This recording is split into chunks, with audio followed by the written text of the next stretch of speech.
Good morning. Welcome. I'm Pastor Josh bringing you your Tuesday Tea-ology.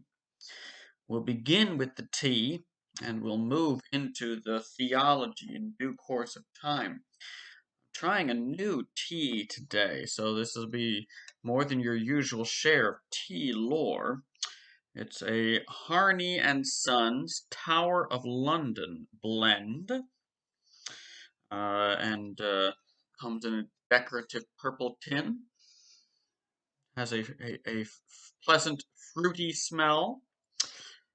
According to the description, Chinese black teas stirred with pieces of dried stone fruit, then finished with oil of bergamot and honey flavor. That's flavor with a O-U-R, because we're going for the British vibe, even though Harney and Sons is an American company, but bear with it. This blend is reminiscent of Elizabethan preserves, flavorful and tempting. There you there you have it. There's the descriptor, and we have it's not tea bags, it's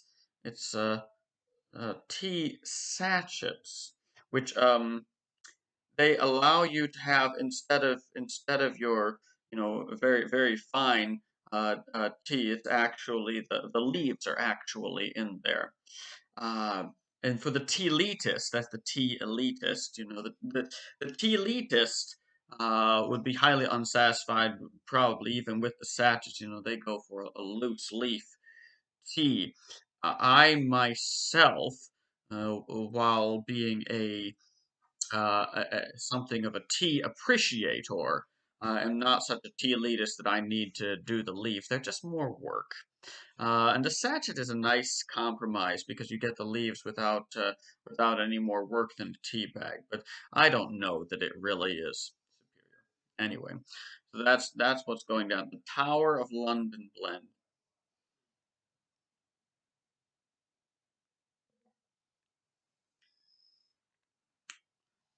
That's good. That's good.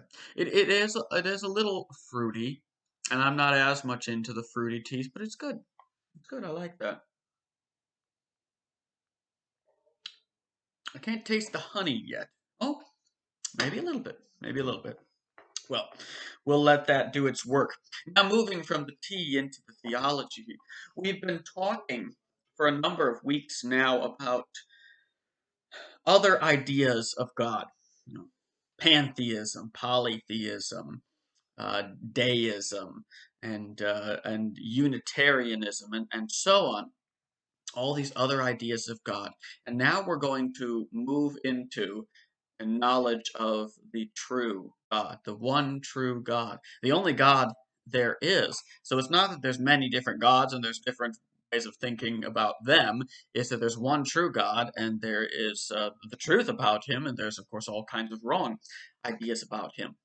But when we begin to examine the one true God, the question then comes, how do we have knowledge of the one true God? The agnostic, of course, claims that you really can't know whether or not there is a God at all, let alone have knowledge of him. But uh, we don't believe that that is true.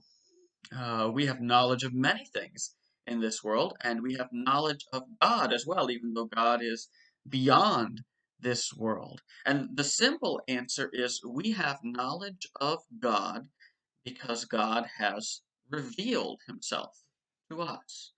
It would make sense to say, how can we possibly know God if we were left on our own? But we're not left on our own. God has revealed himself to us. And because he has revealed himself, we can know him, and we can know him truly. We can't know him exhaustively, but we can know him truly. What do I mean? To know something exhaustively is to know it totally. Um, God, as we're going to discover, is infinite. He is so majestic and glorious that exhaustive knowledge of him isn't possible for a creature because we're limited and he's not. But we can know him truly. What we can know about him is true, and we can truly know it. And and the glorious thing about the infinity of God is if God can't be known exhaustively, that means that you can know him more and more for all eternity. And so the infinity of God and the fact that you don't know him exhaustively actually becomes a source of joy for the future. But the fact that you can know him truly means that you can have a real relationship with God, which is the point of your existence as a human being created in God's image.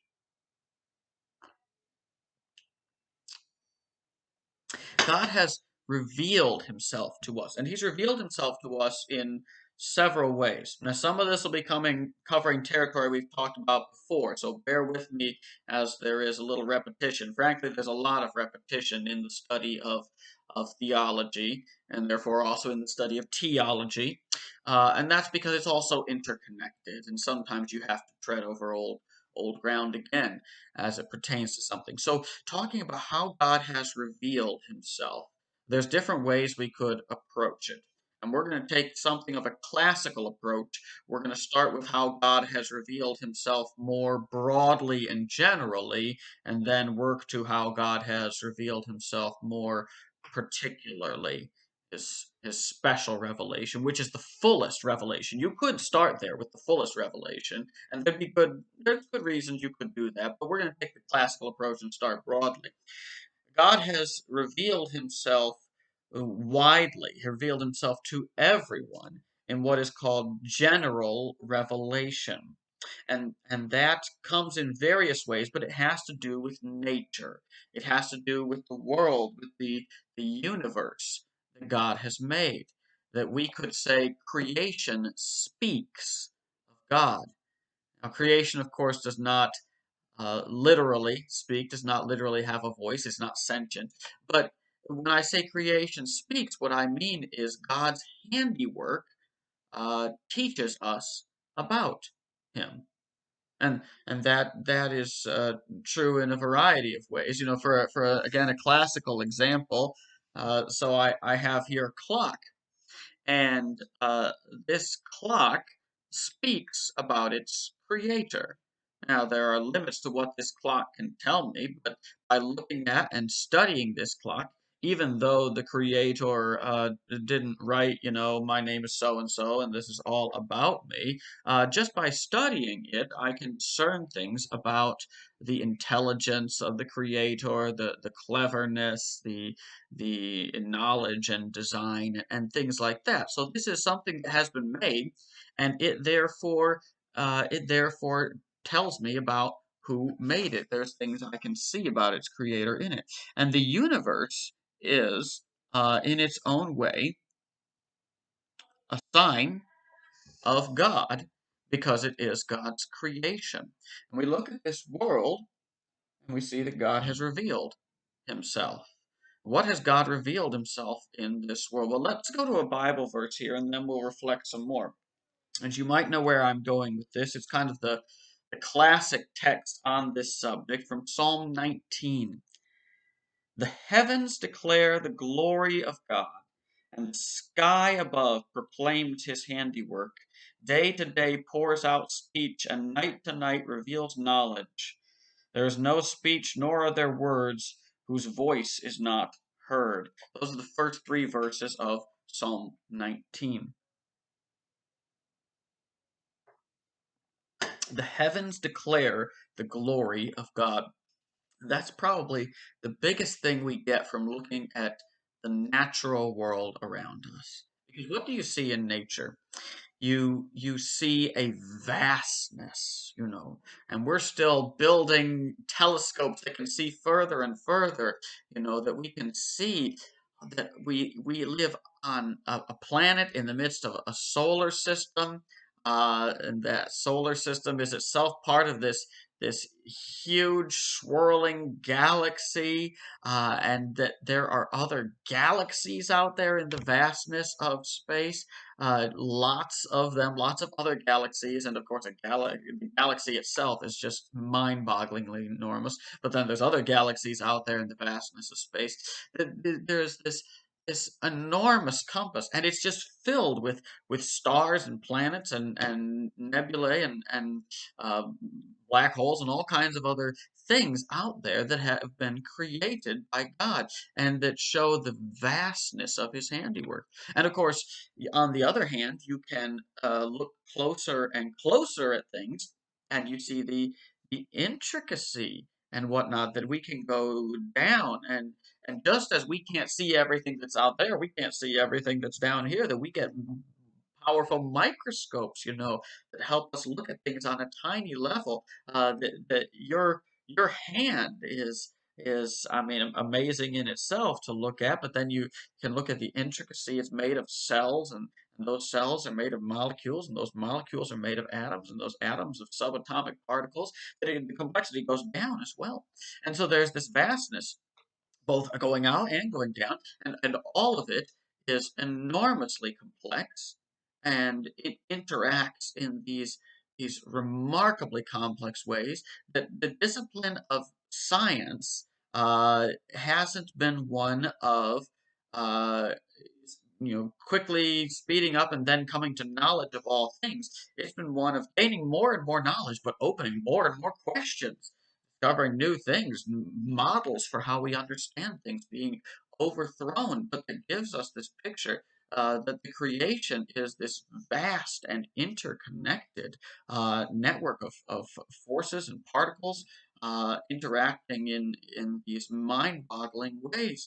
And so all of it testifies to the greatness of God who designed it. And not just in the complexity, but in the simple magnificence of it all. So even if you're not scientifically inclined, you're not into black holes or subatomic particles, nonetheless, you just look at the glories of nature. You go on vacation and you go hiking and you see the powerful sunsets and the mountains and the rivers and the ocean, and it all declares the glory of God. And that is where we will begin. Natural revelation. God has revealed himself in his handiwork. First of all, just in the majesty of creation. And that the majesty of creation, as fantastic as it is just an echo of the majesty of God. The greatness of God is just shadowed by the greatness of creation. How much greater is the greatness of the God who made the universe, who set the galaxies out there, who designed the intense, intricate complexity of all of the systems of this world? How vast is the intelligence of the God who fine-tuned things so that everything works together the way it does, and who placed us on this planet with the perfect environment at just the right distance from the sun, and everything working for our flourishing and the flourishing of all the living things in this world. How amazing is the God who set that all in place. Two caveats before closing out today.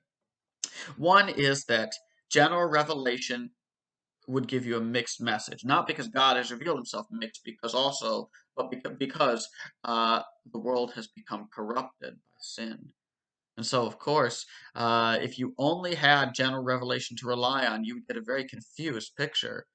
If God is so great, why these diseases? Why these natural disasters? Why this and that? So that's something that maybe can come up later, but that's to say it's a limited picture. And the Bible doesn't treat it as satisfactory. The Bible points people to how God has revealed himself more specifically, more in more detail. For even in Psalm 19, it goes on to say, "The law of the Lord is perfect, reviving the soul. The testimony of the Lord is sure, making wise the simple. The precepts of the Lord are right, rejoicing the heart. The commandment of the Lord is pure, enlightening the eyes. And those are verses 7 to 8 of that same psalm, Psalm 19. So even where the scripture describes how creation declares the glory of God, in the same psalm, it also declares the greatness of God's more specific revelation, more detailed revelation in what he has spoken to us in the scripture. And we will come to that in a bit, but there's some more to talk about first in terms of general revelation. We are we're on the road for today. And so, as you go through your day and you are given opportunities to look outside at the world God has made, or maybe you don't have that opportunity, but you have the opportunity to just look at your hand or at the things about you that are maybe works of God or works of human ingenuity built upon the works of God. God's gift to us and through us in creativity. In all of these ways, you have the opportunity to look at a clock or to look at a tree and to reflect upon the glory and the majesty of God. How amazing is his wisdom, how tremendous his power. And this is the God who loves you. Be blessed today.